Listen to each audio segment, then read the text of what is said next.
Hello everyone, সবাই কেমন আছো? আমার আরও একটা ব্লগে তোমাদের ওয়েলকাম জানাই। আমার শরীরটা কদিন ধরে ভালো যাচ্ছে না, জানো। ভাত খাওয়ার ইচ্ছেও নেই সেরকম। আর একার জন্য তো আরোই কিছু করতে ইচ্ছা করে না। তা ভাবলাম যে হেলদি কিছু খাই। তাই আজ স্কিন গ্লো করে এমন একটা হেলদি খাবার বানাচ্ছি, বিটরুট স্যালাড। কিভাবে বানাই চলো বলে দিই। ফার্স্টে বিট কুচি করে কেটে নিয়েছি, তারপর তাতে দই দিয়েছি, তেলে সর্ষে ফোড়ন দিয়ে ওটাও এতে অ্যাড করে দিয়েছি। কারি পাতা থাকলে আরও ভালো হতো, কিন্তু আমার ঘরে ছিল না, তাই আমি স্কিপ করেছি। দেন দিয়েছি চাট মশলা, সব দিয়ে ভালো করে মিক্স করে নিলাম। আর বানাবো ওদিকে ওটস অমলেট।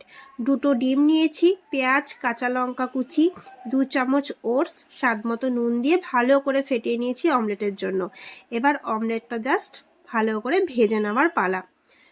তোমাদেরকে বোঝাতে পারবো না সর্দির মুখে এটা যে কি ভালো খেতে লাগলো। মানে মনে হলো অনেকদিন পর যেন খুব তৃপ্তি করে খেলাম। সবাই ভালো থেকো, সুস্থ থেকো। আবার দেখা হবে নেক্সট ব্লগে। টাটা।